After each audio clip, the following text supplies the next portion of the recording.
की जय। परमे पूज्य आचार्य भगवान श्री कुंद कुंद महाराज की जय। परमे पूज्य शांति श्रमणी आचार्य भगवान गुरुवर श्री विद्यासागर जी महाराज की जय। परमे पूज्य नवाचार्य समय सागर जी महाराज की जय। परमे पूज्य मुनिवर 108 अजित सागर जी महाराज की जय।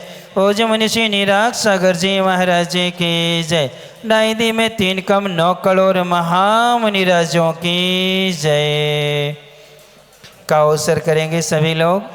ये श्री विवेकानंद सागर जी महाराज की जय।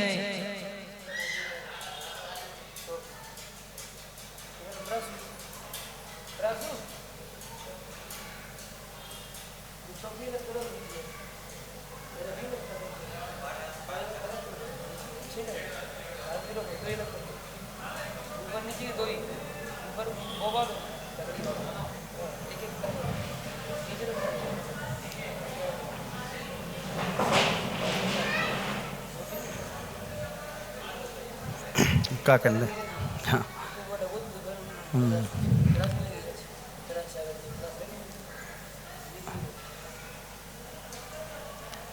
अपन सब लोग यहाँ पर पंच परमेष्टि की आराधना के रूप में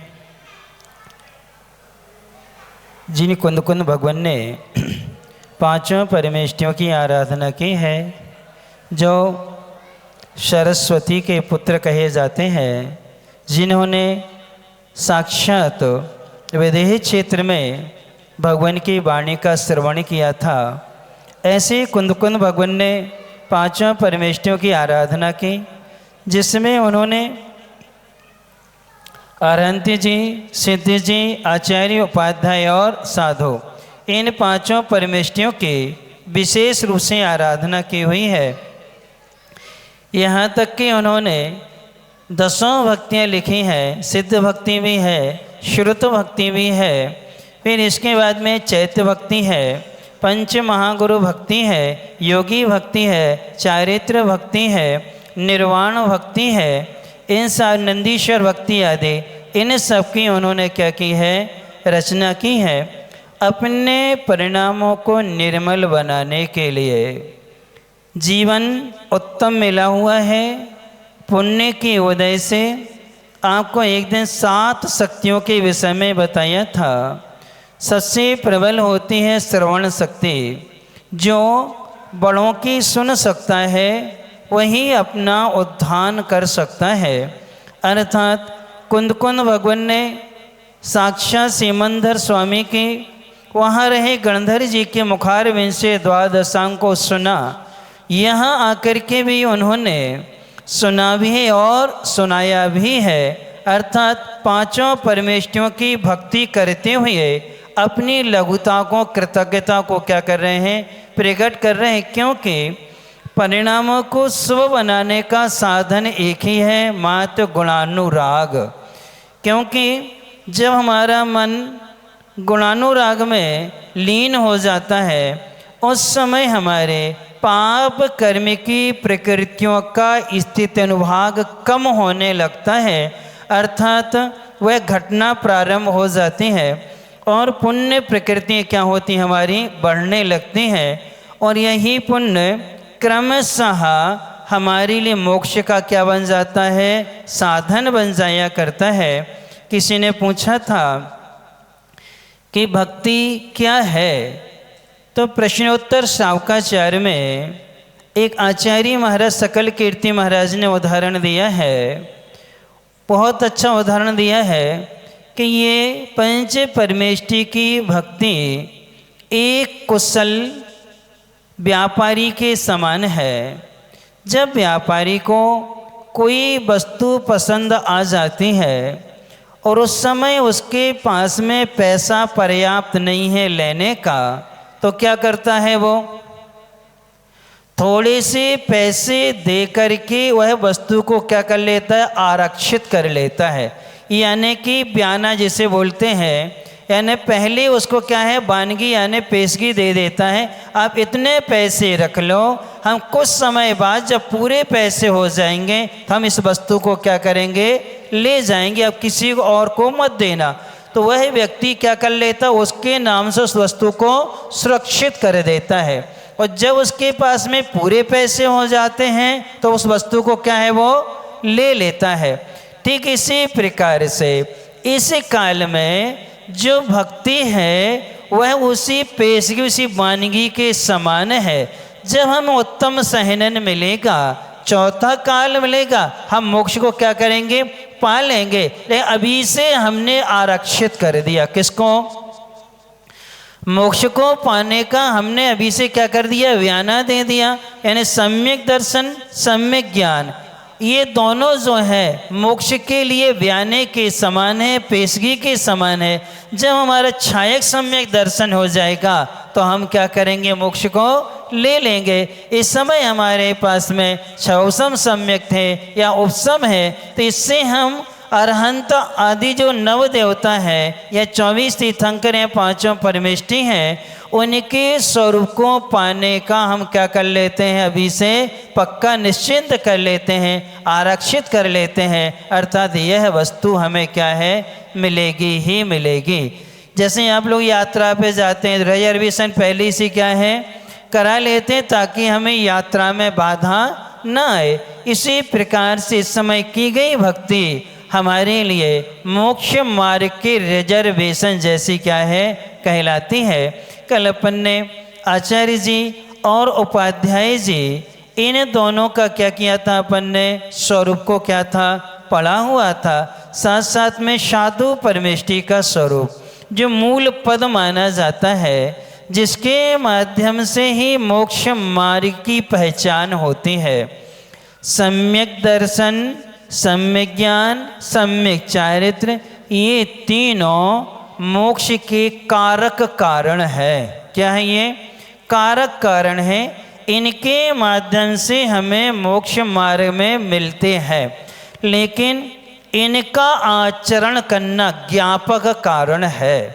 यानी साधु परमेष्टि का पद मोक्ष मार्ग को बतलाने वाला है कि देखो मोक्ष मार्ग ऐसा होता है। इसलिए ये मूल में प्रधान पद माना जाता है। और इसमें साधुओं के लिए 3 तरह से कहा गया है। सबसे पहले तो तप कहा है, और कौन सा तप कहा है, उग्र तप कहा है। कौन सा तप कहा है, यानी जिस तप में शरीर की तरफ से कोई भी इच्छा नहीं होती है, पूर्णतः उपेक्षा कर देते किसकी, शरीर की, और अपनी सारी इच्छाओं का निरोध करके अपनी पूरी शक्ति आत्मा आराधना में लगा देते हैं। क्यों, ये बताओ, भोजन आत्मा करती कि शरीर, कौन करता है? आप कहोगे शरीर करता है, तो मुर्दे को करना चाहिए।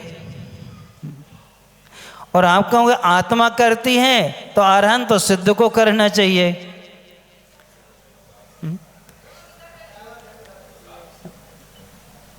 आत्मा भोजन करती है तो अरहंत सिद्ध को करना चाहिए, और शरीर करता है तो मुर्दे को भी क्या करना चाहिए, कौन करता है? तो ये पक्का है, आत्मा भोजन नहीं करती है। हमने जो भूख और प्यास के माध्यम से जो कर्म बांधे हुए हैं, उन कर्मों के माध्यम से जो इच्छाएं होती हैं, उन इच्छाओं की पूर्ति के लिए हम भोजन पान क्या है, करते हैं। अर्थात वेदना का प्रतिकार करने के लिए, किसके लिए, वेदना का प्रतिकार करने के लिए हम भोजन पान ग्रहण करते हैं। इसलिए मुनि महाराज शरीर को अपना मानते नहीं है, इसलिए सारी इच्छाओं का निरोध करके उग्र तप करते हैं। क्या करते हैं, उग्र यानी बड़े बड़े तपों को क्या है, तपते हैं, यानी अपनी इच्छाओं को क्या कर लेते हैं, रोक लेते हैं। फिर इसके बाद में उत्तम धर्म ध्यान करते हैं। उत्तम धर्म ध्यान का मतलब है, एक लाइन में आपको धर्म ध्यान की परिभाषा, वो ये है, चिंता और चाहत को छोड़कर निश्चिंत और निरचाहे धर्म ध्यान करना चाहिए। किसको छोड़ करके, चिंता को छोड़ना है और चाहत को छोड़ना है। इन दो को छोड़ करके निश्चिंत और निरचाह जो ध्यान होता है उसका नाम कहलाता उत्तम धर्म ध्यान। आज्ञा का विचार करना, अब इसमें यह है कि आज्ञा का विचार हम जब करते हैं, आज्ञा का पालन करते हैं, किस कारण से आज्ञा का पालन करते हैं? भय से, आशा से, स्नेह से या लोभ से। यदि महाराज जी डांटेंगे इसलिए इनकी बात मान लो, तो आपने कैसे मानी है? भय से मानी कि नहीं? अब यदि हम पालन नहीं करेंगे तो महाराज नाराज हो जाएंगे, इसलिए आपने कर ली है। तो आशा हो गई, क्या हो गई? आशा है। फिर दूसरा है, इनसे हमें कोई मंत्र तंत्र आदि मिलेगा या इनसे हमें कोई काम निकालना है, कोई विशेष चीज़ मिलेगी, इसलिए हम इनकी आज्ञा का क्या कर रहे हैं? पालन कर रहे हैं। तो क्या हो गई? ये आशा भी हो गया और लोभ भी हो गया। अब ये हमारे परिचित है, क्या है? हमारे परिचित हैं, ये हमारे महाराज हैं, ये हमारे फेवरेट महाराज हैं, इसलिए इनको देना है, बाकी को मतलब ही नहीं है। तो ये कौन सा क्या कहलाया? ये स्नेह है। जैसे आपके यहाँ पर होता है, तुम्हारा कोई रिश्तेदार आ जाए तो दुकान बंद करके यहाँ आ जाओगे, और जो रिश्तेदार नहीं वो आ जाए तो फोन करने पर भी नहीं आएंगे। अभी हम कहाँ हैं? व्यस्त हैं। तो ये क्या हो गया? आप किस कारण से आए हो? स्नेह के कारण आप क्या हैं? आए हुए हैं। तो ये चारों चीज़ें से रहित होकर के आज्ञा का क्या करना? पालन करना। आपको बताया था आज्ञा भगवान ने हमें क्या दी है उसका हमें बार बार चिंतन करना है। सामने वाले से क्या कराना है हमें उससे मतलब नहीं है, वो जाने, उसकी आज्ञा के विषय में वो सोचे। लेकिन हमें क्या भगवान ने कहा है, गुरु ने हमारे लिए क्या कहा हुआ है? क्योंकि गुरु आज्ञा का सुनना अत्यंत दुर्लभ है, यानी गुरु की आज्ञा का मिलना अत्यंत क्या है? दुर्लभ है। अब आज्ञा मिल जाए इसके बाद में पालन करना और क्या है? कठिन हुआ करता है। इसलिए दोनों चीज़ें दुर्लभता से मिलती हैं। जब श्रावक का साधना का पुण्य होता है तब गुरु उनको आज्ञा देते हैं। पूर्वी पुण्य के उदय से उनको गुरु की आज्ञा मिलती नहीं है। यानी जिन्होंने निदान वंद से बड़े बड़े पद पाए हुए हैं उनको गुरु आज्ञा नहीं मिली, लेकिन जिन्होंने तप करके अपने आप को उच्च कुल आदि में पाया है उनको गुरु की क्या मिलती है? आज्ञा मिलती है। तो जिनको गुरु आज्ञा मिलती है वो अच्छे माने जाते हैं, या जिनको गुरु आज्ञा नहीं मिलती वो अच्छे माने जाते? कौन अच्छे माने जाते? अब समस्या ये है हम कौन कौन की माने? कोई कुछ कहता है, कोई कुछ कहता है, कोई महाराज कुछ कहते हैं, कोई महाराज कुछ कहते हैं, कोई महाराज कुछ कहते हैं। एक महाराज कहते हैं कि फूल फल चढ़ाओ, एक महाराज कहते हैं महिलाएं अभिषेक कर सकती हैं, एक महाराज निषेध कर दें। कौन की बात माने? हम किसकी बात माने? तो इस समय कहा जाता है आगम प्रमुख होता है। कौन होता है? आगम प्रमुख होता है। वही गुरु होते हैं जो आगम के अनुसार चलते हैं। किसके अनुसार चलते हैं? आगम के अनुसार। आगम चक्षु साहू जिन्होंने प्राचीन आचार्यों के आगम को पढ़ करके कुंद कुंज जी आदि का अनुकरण कर रहे हैं, हमें उनकी आज्ञा का क्या करना है? पालन करना है। लेकिन जो पंथवाद से या जातिवाद से या कोई दूसरे हटाग्रह आदि से ग्रसित हैं वो हमारे गुरु नहीं है। हमारे गुरु वही हैं जो उग्र तप करते हैं और किसी प्रकार की इच्छा या अपेक्षा नहीं रखते हैं। फिर वो उत्तम धर्म ध्यान और फिर एक प्रधान शुक्ल ध्यान। कौन सा? एक प्रधान शुक्ल ध्यान। पहला जो शुक्ल ध्यान होता है पृथकत्व वितर्क विचार। इस शुक्ल ध्यान से वो आगे बढ़ते एकत्व वितर्क को करके केवल ज्ञान को क्या कर लेते हैं? प्राप्त कर लेते हैं। आज्ञा का विचार करना, आज्ञा विषय है। संसार के कारणों से हम कैसे बचें, आश्रम बंध से हम कैसे बचें, इसका चिंतन करना अपाय विषय है। कर्म और कर्म फल का बार बार विचार करना सो क्या है? विपाक विषय है। और तीनों लोकों का चिंतन करना सो संस्थान विषय कहलाता है। तो इस प्रकार के ये ध्यान करने वाले मुनि महाराज होते हैं। और फिर इसके बाद में तप रूपी लक्ष्मी से क्या है वो आलिंगित होते हैं। यानी तप ही जिनका धन है। तप ही जिनका क्या है? धन है। यानी इच्छाओं का निरोध कर लेना ही उनका क्या है? व्यापार है। वही उनका धन है, वही उनकी मूल क्या है? पूंजी है। इसीलिए उससे सहित होकर के वो साधु हमारा क्या करते हैं? मार्गदर्शन करने वाले होते हैं। अब आगे दे रहे हैं एण थोतेण जो पंच गुरु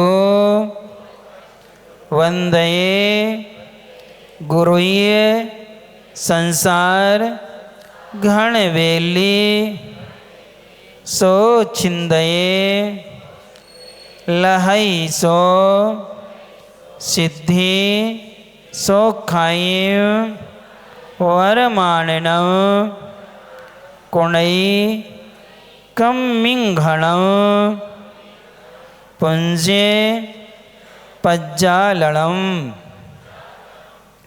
एणे थोत्तेन जो पंच गुरु वंदये गुरु ये संसार घण वेली सो छिंदये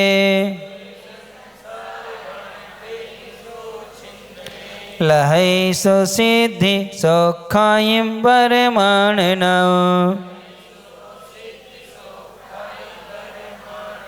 कुणैकं मिंघणं पुंजे पज्जालनम।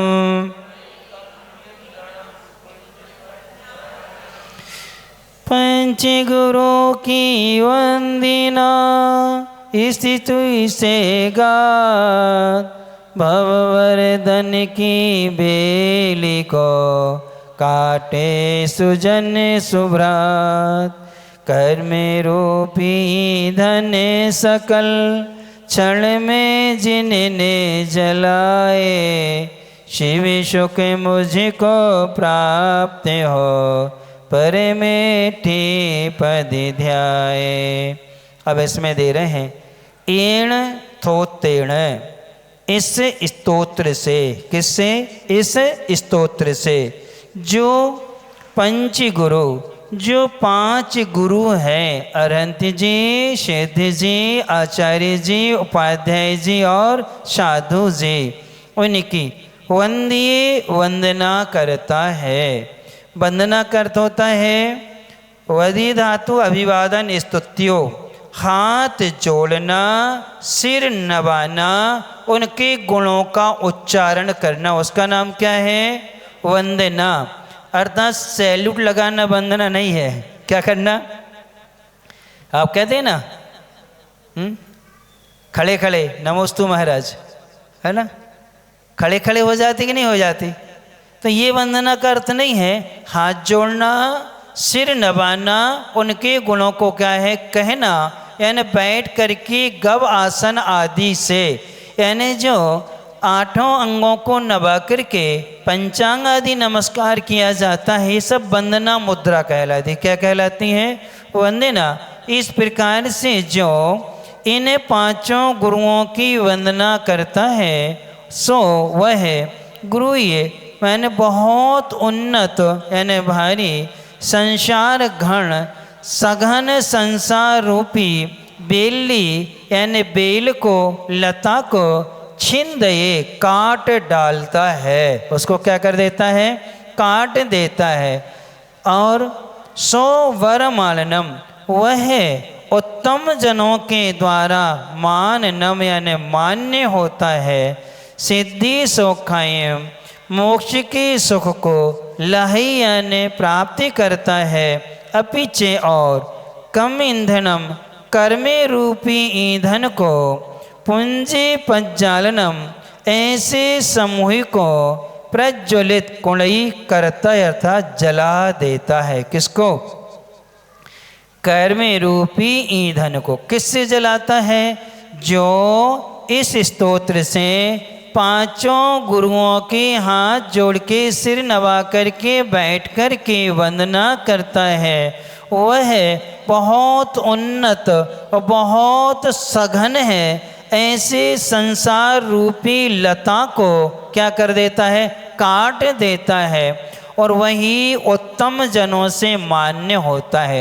उत्तम जन कौन कहलाते हैं? अर्थात जो स्वयं गुणवान है और जो गुणवानों की आराधना करते हैं वो कौन कहलाते हैं? उत्तम कहलाते हैं। स्वयं गुणवान है और गुणवानों की क्या करते हैं? वंदना करते हैं। वो कौन कहलाते हैं? उत्तम कहलाते हैं। उनके द्वारा वह मान्य होता है कि देखो इतने बड़े होकर के भी आज इन गुरुओं के सामने हाथ जोड़े सिर नवाए विनय से क्या है? खड़े हुए हैं। ऐसे फिर क्या करते हैं? वो मोक्ष सुख को प्राप्त करते हैं। किससे? विनय के माध्यम से। और कर्मे रूपी ईंधन के समूह को क्या कर देते हैं? जला डालते हैं। इसलिए 16 कर्ण में एक लाइन आती है। कौन सी आती है? सेवे बनीता। कौन? विनय महाधारे जो प्राणी शिव वनिता की सखी वखाने। यानी विनय को जो धारण कर लेता है वह उसके लिए मोक्ष सुख की वो सखी बन जाती। क्या बन जाती? वो उसको मोक्ष प्राप्त करा देती है। इसलिए हमें कोई भी स्तुति बहुमान पूर्वक और अंतरंग से बहिरंग दोनों तरह से विनय से करनी चाहिए। अर्थात 4 बातों का विचार करना चाहिए। सबसे पहले मैं कौन हूँ, पहला विचार करना है। फिर इसके बाद में मैं कहाँ हूँ, मैं कहाँ हूँ यानी किस स्थान पर मैं क्या हूँ? खड़ा हूँ। फिर इसके बाद में दूसरा है मेरी इस समय परिस्थिति क्या है, मेरी परिस्थिति क्या है और मैं किस लिए ये कार्य कर रहा हूँ। ये 4 चीज़ें हर समय लगाना चाहिए। यदि आपको गुस्सा आ रही है, क्या आ रही है? गुस्सा आ रही है और लाइव चल रहा है और उसी समय कैमरा आपकी तरफ घुमा दिया जाए, अब क्या करोगे आप? गुस्सा आ रही है और उसी समय कैमरा घुमा दिया जाए, फिर क्या करोगे? मुस्कुराओगे कि वही आंखें दिखाओगे, मारपीट करोगे, अब शब्द बोलोगे, क्या करोगे? कैमरा के सामने तो और तलवाड़ा वाले तो इसके प्रिय हैं, उनको भोजन ना मिले चलेगा लेकिन कैमरा जरूर चाहिए। क्या चाहिए? उपवास में इतना आनंद नहीं आता जितना उनको फोटो खिंचवाने में क्या आता है? आनंद आता है। फिर तो डुकरियाँ तक आ जाती। काहे के लाने? काहे के लाने? फोटो के बार आ जाए कैमरा बार भी खड़ी हो जाती। ये भैया तनक, ये भैया तनक। अब बताओ, वृद्धावस्था आ गई है, जाने का समय है, फिर भी अब कैसे भेद विज्ञान माना जाएगा? मोक्ष मार्ग कैसे बनेगा? इस नश्वर शरीर से और दूसरों की ख्याति लाभ पूजा के लिए यदि हम जी रहे हैं तो हम में और अन्य लोगों में अंतर क्या रह गया। इसलिए यहाँ पर मैं कौन हूँ? यदि मैं धर्मात्मा हूँ, मैं कौन हूँ? धर्मात्मा हूँ, तो फिर मुझे संसार से, उस शरीर वालों से, शरीरधारियों से कोई मतलब नहीं है। यदि मैं क्या हूँ? धर्मात्मा हूँ। और जो धर्मात्मा बन की स्तुति करेगा वो पुण्य को कमाएगा, और जो रागी बन कर की स्तुति करेगा वो पुण्य को नहीं कमा पाता है। फिर मैं कहाँ हूँ? मंदिर में हूँ, या फिर मैं श्रेष्ठी जनों के बीच में बैठा हूँ, बड़े लोगों के सामने बैठा हूँ, मैं गुरुओं के सामने हूँ, कहाँ हूँ? इसका विचार करना चाहिए। देखो, गुरुओं के सामने थोड़ी सी हंसी जीवन भर का दुख का कारण बन जाती है। किनके सामने?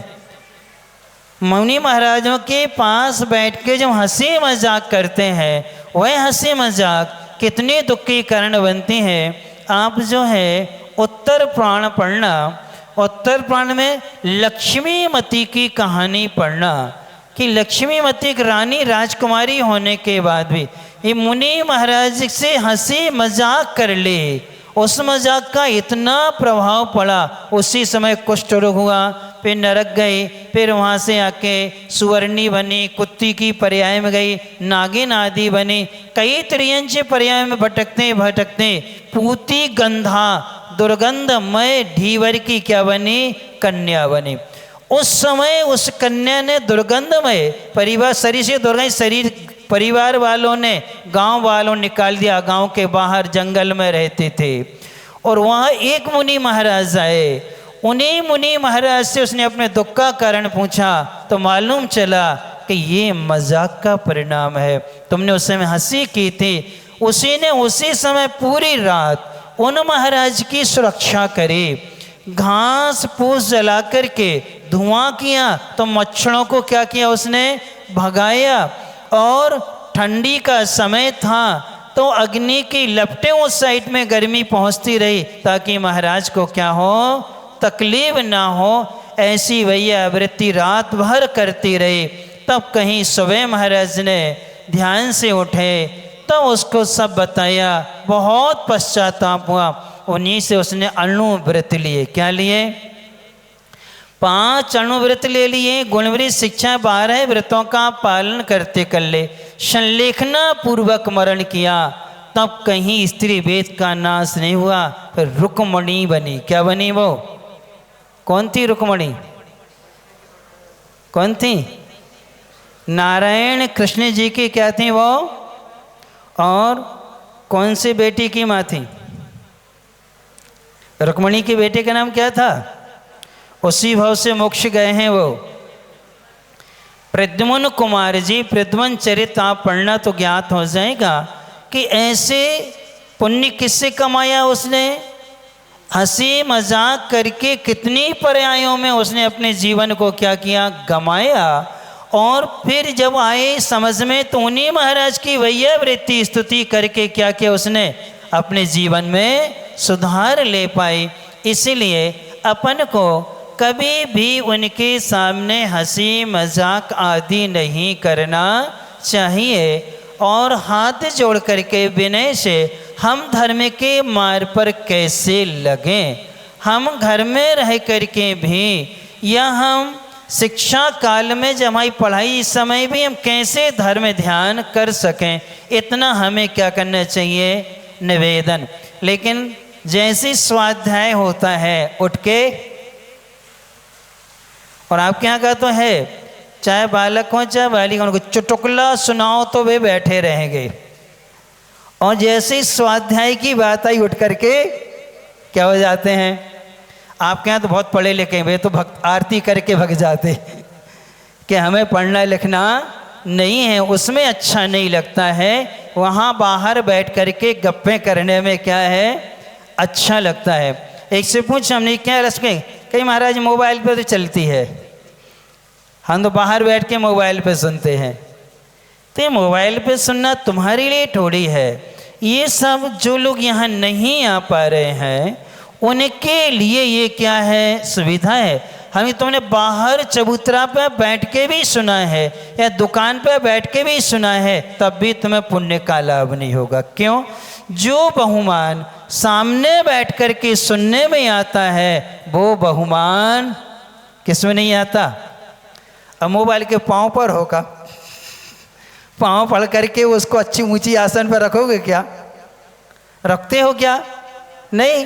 वो तो कई बार पैर पे भी रख लेते हैं, अपन जहाँ चाहे रख लेते हैं, और कोई भी आ गया तो बात भी कर लेते हैं, प्यास लगी तो पानी भी पी लेते हैं, और कोई काम आ गया तो वो भी कर लेते हैं। और अपन क्या करते हैं? अभी हमने एक बताया, उनने हमसे निवेदन किया तो उन्होंने कि महाराज जी अस्वस्थ रहते हैं, कोई भी कमी डॉक्टर नहीं बतला पा रहे हैं, लेकिन ठीक नहीं हो रहे। तो हमने कहा क्या कभी तुमने स्वाध्याय करते हुए भोजन पान किया होगा, या कोई आपने गृहस्थी का कोई काम किया होगा, अशुद्धि आदि में तुमने इस चीज़ का श्रवण किया होगा? महाराज जी याद नहीं है। यानी कि याद करो। तब कहने लगे हाँ महाराज जी। महाराज जी के प्रवचन चल रहे थे, उसी समय हमारे नाती ने पोटी कर दी, तो हमने प्रवचन करे तो ये उसकी पोटी साफ करी, कपड़े बदले, सब कुछ किया। और सुन क्या रही थी? क्या सुन रही थी? यानी प्रवचन सुनते हुए हमने कहा तुमने गंदा कार्य किया है, उसी का फल है ये कि इस बीमारी को डॉक्टर नहीं पकड़ पाएगा, अर्थात अब तुम्हें किसी चीज़ में मन नहीं लगता। देखो ऐसे कर्म बनते हैं। इसलिए अपन को जो बहुमान पूर्वक सुनने का उत्साह होता है, जो विनय होती है, जैसे अब यहाँ बैठे हो, अब यहाँ तुम पोटी साफ करोगे कोई की क्या? नहीं करोगे ना। यहाँ तो बड़ी सावधानी से बैठोगे, भूख भी लगे प्यास भी लगे तब भी आप इनमें प्रवृत्ति नहीं करोगे। इतनी तो अपनी सावधानी तो। लेकिन वहाँ घर पे हो तो इन सब में क्या कर लेते अपन, एक शौक में उलझ जाते हैं। इसलिए ऐसे विनय से जो भगवान की आराधना करता है वही सघन संसार रूपी जो बेल है उसको क्या कर देता है, काट देता है। और मोक्ष सुख को क्या है, प्राप्त करता है। कर्म रूपी ईंधन को जलाता है। उत्तम जनों के द्वारा वह माननीय होता है। कौन?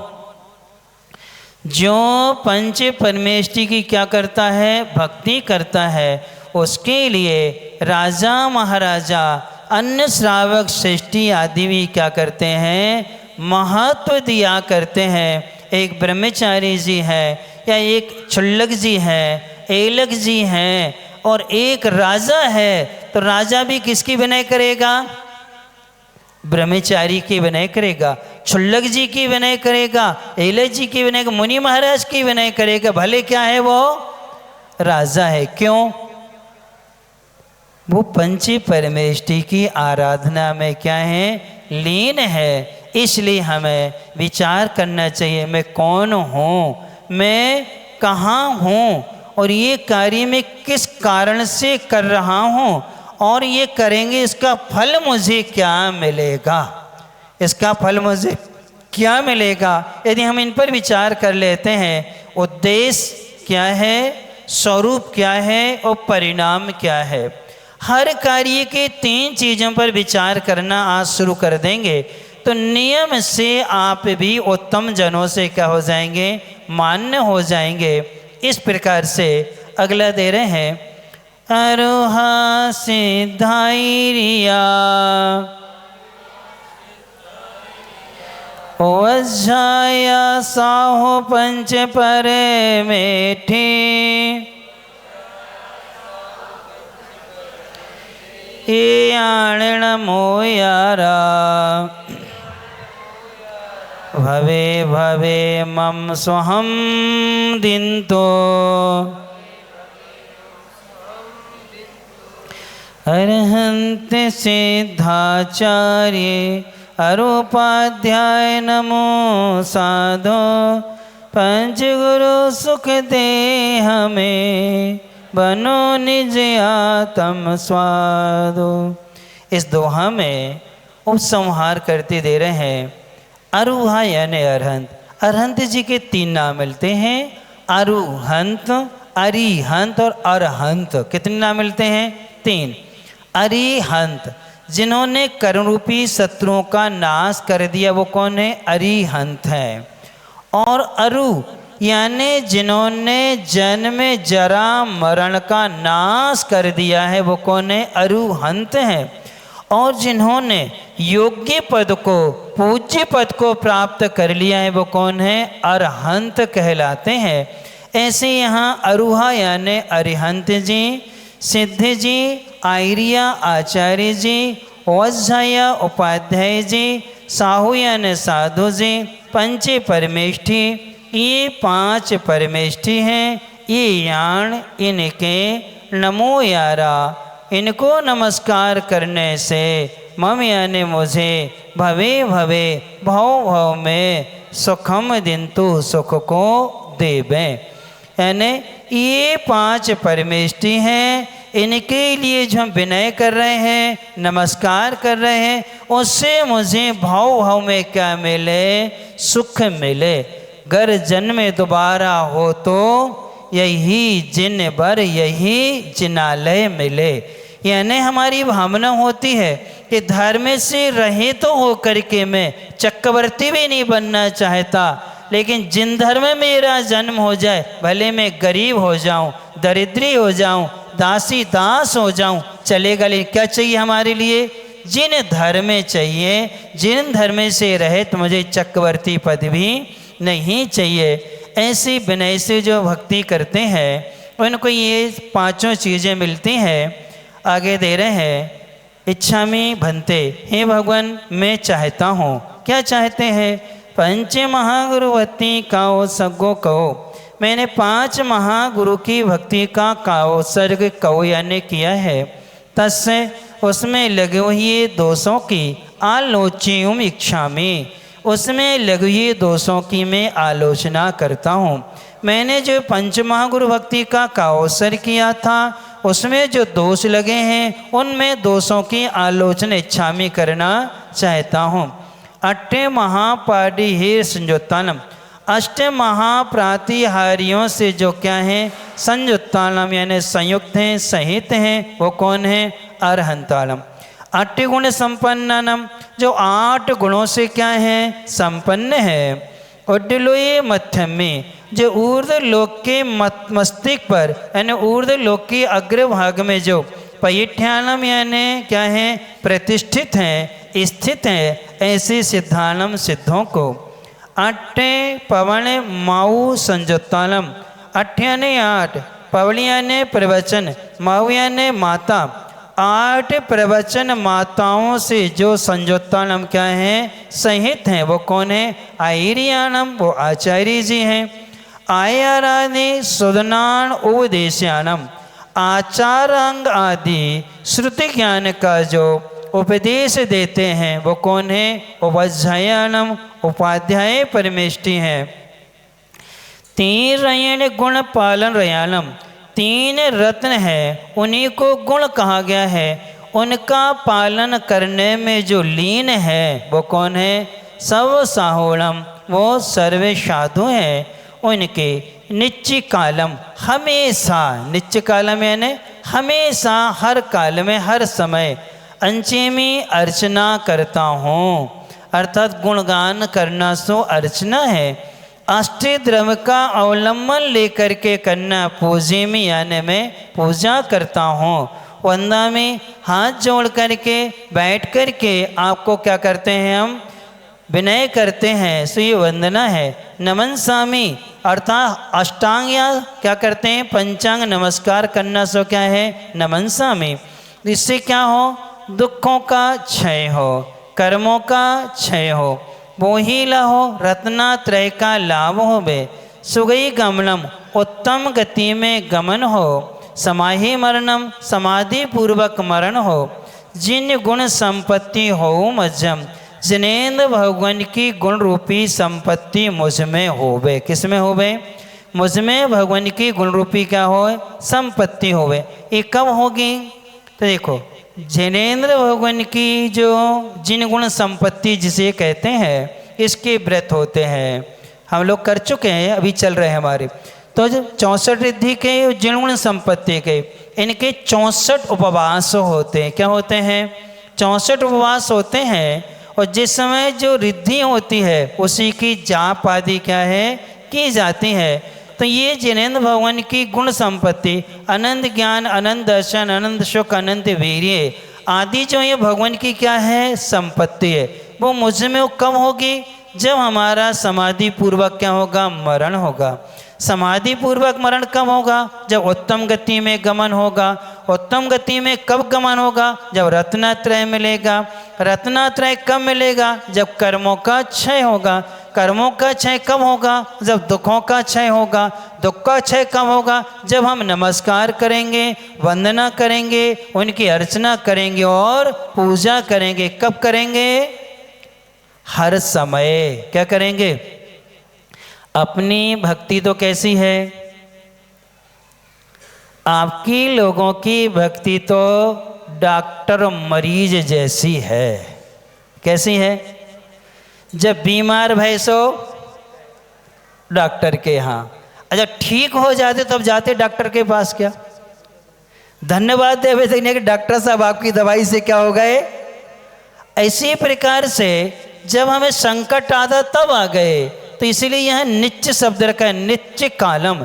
24 आ रहे हैं, 24 घंटे आ रहे हैं निस, जो पंच परमेष्टि में अपने उपयोग को, अपने मन को क्या है? लगाए रहते हैं। उन्हीं का जीवन सुरक्षित होता है। आज अभी दोपहर में लोगों की समाधि तंत्र की क्लास चलती है, भैया लोग पढ़ते हैं। उसमें एक प्रसंग है एकांत और अनेकांत। तो एकांत किसे कहते हैं? उन्हें कमरा बंद कर लो से एकांत हो गया। या जंगल में चले जाओ, कोई निर्जन स्थान में चले जाओ, नहीं। उसमें बहुत अच्छी बात, एकः अन्तः धर्म विद्यते यस्य सः एकांतः। एक ये धर्म यानी वस्तु स्वरूप का चिंतन जहाँ विद्यमान है उसका नाम क्या है? एकांत। यानी पांचों परमेष्ठियों के चिंतन में अपना मन लग जाना, यहाँ वहाँ से भटकने से बचा करके उसमें लग जाना, वही क्या कहलाता है? एकांत कहलाता है। ऐसे अपन लोग भगवान की हर समय भक्ति करते हैं, तब हमारी कर्म की क्या होती है? निर्जना होती है। इस प्रकार से पंच महागुरु भक्ति अपन सबने पढ़ी है। विनय को अपन ने सीखा है। दर्शन पाठ से शुरू किया था, दर्शन पाठ पढ़ा अपन ने। फिर इसके बाद में मंगलाष्टक पढ़ा, महावीराष्टक पढ़ा। महावीराष्टक के बाद में अपन ने क्या पढ़ लिए? पंच महागुरु भक्ति। इन सभी में अपन ने अभी तक सिर्फ पंच परमेश्वर 9 देवताओं के गुणगान को क्या है? समझा कैसे करना चाहिए, क्यों करना चाहिए। तो ये सब अपन ने कारण से जाना है, विनय से करना चाहिए। और हमें अपने पुण्य को क्या करना है? बढ़ाना है। पुण्य को बढ़ाने के साथ साथ में अशुभ कर्म की निर्जना करना है। और हमें दुर्गति से क्या है? बचना है। समाधि पूर्वक क्या करना है? मरण करना है। अनादि काल से तो अपने सब कुछ करते हैं, लेकिन अभी तक क्या नहीं किया हमने? समाधि पूर्वक मरण नहीं किया है। उसके लिए साधना की जाती। क्या की जाती है? साधना है। अब कल से तुम लोग क्या करोगे? साधना करोगे कि विराधना करोगे? साधनों के साथ साधना करोगे कि साधनों से रहित साधना करोगे? किसके साथ? दो तरह के साधन है, एक शरीर को सुख देने वाले और मन को सुख देने वाले। एक हैं आत्मा को सुख देने वाले साधन। आत्मा को सुख देने वाले हैं तो वो कौन है? 5 परमेष्टि हैं, देव, शास्त्र, गुरु है। और 6 आवश्यक है, देव पूजा, गुरु सेवा, स्वाध्याय, संयम, तप और दान। ये 6 आवश्यक जो हैं ये आत्मा के निकट ले जाने वाले साधन हैं। और भोजन, मोटर, गाड़ी, वस्त्र, आभूषण, ये क्या है? किसके साधन है ये? मोक्ष के? कहाँ के साधन है? अब देखना कल से महिलाओं के नई नई साड़ियाँ मिलेंगी, सारे जेवर निकल आएंगे। जिस समय त्याग करना चाहिए उस समय अपन क्या करते हैं? और 10वीं के दिन और देखना, और दिन तो सब पूरे लोग पूरे बंदरिया बन के आ जाते हैं, है ना, कार्टून बन के आ जाते हैं। अब आप लोग नियम कर लो, 10 दिन तक स्वर्ण आदि आभूषणों को पहनने का क्या करना चाहिए? त्याग कर देना चाहिए। और हमने कहा था ज़्यादा से ज़्यादा जो शिविर में 1 साड़ी शिविर की है, 3 साड़ी और रख लो, 4 से ज़्यादा हमें रखना ही नहीं है। हम इतने भी काम चलाएंगे। कई लोग तो अभी 4 के नियम लेने वाले हैं जो जीवन भर के लिए लिए हुए हैं। जीवन भर 4 से ज़्यादा अपने पास में नहीं रखेंगे। अपन को तो 10-11 दिन की बात है। कितने दिन की? 10 दिन की बात है। अपन इससे काम अच्छे से क्या है चला सकते हैं, आराम से आराम से बचेंगे। पुरुष वर्ग भी 1 धोती दुपट्टा है, 2 धोती 2 दुपट्टे हैं, बस। इसके अलावा ज़रूरत नहीं है शिविर में ही रहना है। ज़्यादा है तो अपन क्या है कुर्ता पजामा रख सकते थे, कहीं आपको बाजार में जाना पड़े। जब शिविर में है तो बाजार में जाने का उचित ही नहीं है। धोती दुपट्टे में काम चलेगा। हम उनका त्याग कर देंगे, वहाँ से ममत्व हट जाएगा। उतना पुण्य तो उतने दिन की साधना का पुण्य तो अपन को क्या है मिल ही जाएगा कि नहीं मिलेगा। ऐसी साधना अपन करेंगे, समय में परिवर्तन लाएंगे। अब ये 10 दिन शयन करने के नहीं हैं, जागने के हैं। अपन को क्या करना है? सचेत होना है, जागना है। ठीक सुबह 5:30 बजे से स्नान आदि करके शुद्धि के वस्त्र पहन करके 5:45 बजे तक जिनालय में अपन को यहाँ उपस्थित होना है। 6 बजे से अपना यहाँ का मांगलिक कार्यक्रम शुरू होगा और उसी कार्यक्रम से ये 10 बजे तक पूरा धर्म ध्यान चलेगा। क्या चलेगा? धर्म ध्यान चलेगा। दिन भर धर्म ध्यान है। ठीक दोपहर में भोजन पान करके जितने भी शिवरार्थी महिलाएं हैं, बालिकाएं हैं, बालक हैं, पुरुष वर्ग हैं, उनको 1:15 बजे यहाँ उपस्थित हो ही जाना है। ठीक 1:15 बजे से उनकी कक्षा प्रारंभ हो जाएगी और जो शिविर की क्लास चलेगी 10वें दिन उसका पेपर होगा। और जो लोग पेपर देंगे वही शिवरार्थी माने जाएंगे। जिनने पेपर नहीं दिया वो शिवरार्थी ही नहीं माने जाएंगे। इसलिए आपको समय का विशेष ध्यान रखना है। यदि समय पर नहीं आए तो आपको हमारा अनुशासन आपको मालूम है कि हम फिर दोबारा क्या नहीं करते, प्रवेश भी नहीं देते हैं, और देंगे तो सीधे सीधे उपवास मिलते हैं। क्या?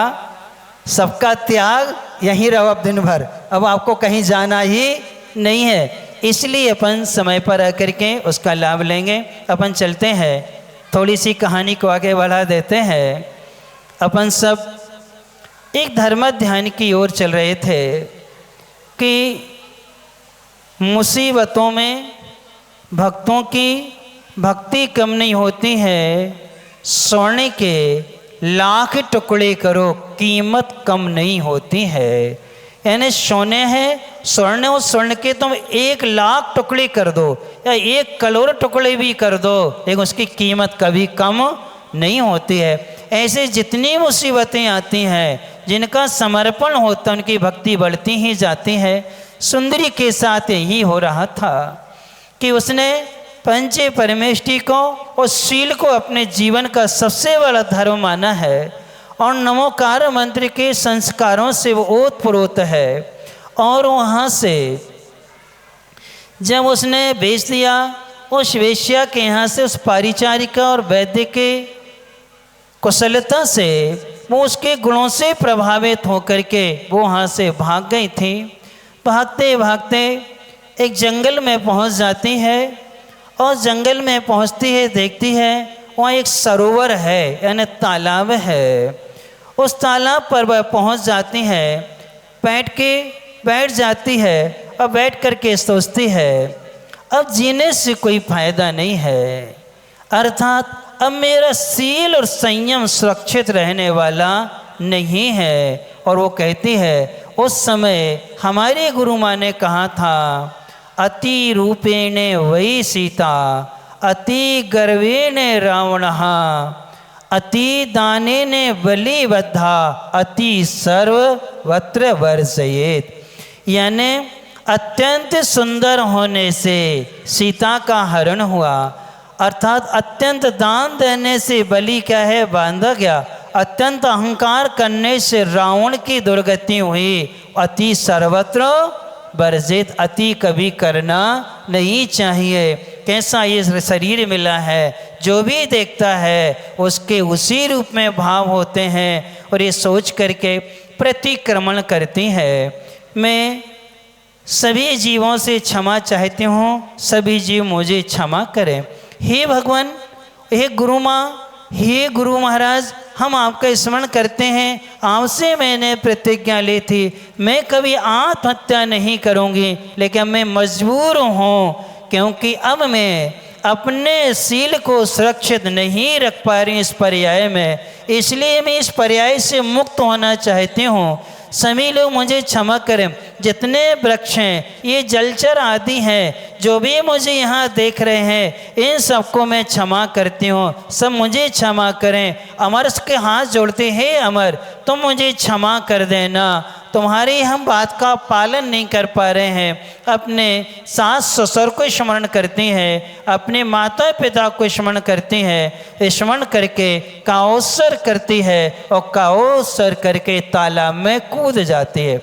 जैसे तालाब में कूदती है तो तालाब में मछुआरों ने जाल बिछा रखा था मछली पकड़ने के लिए।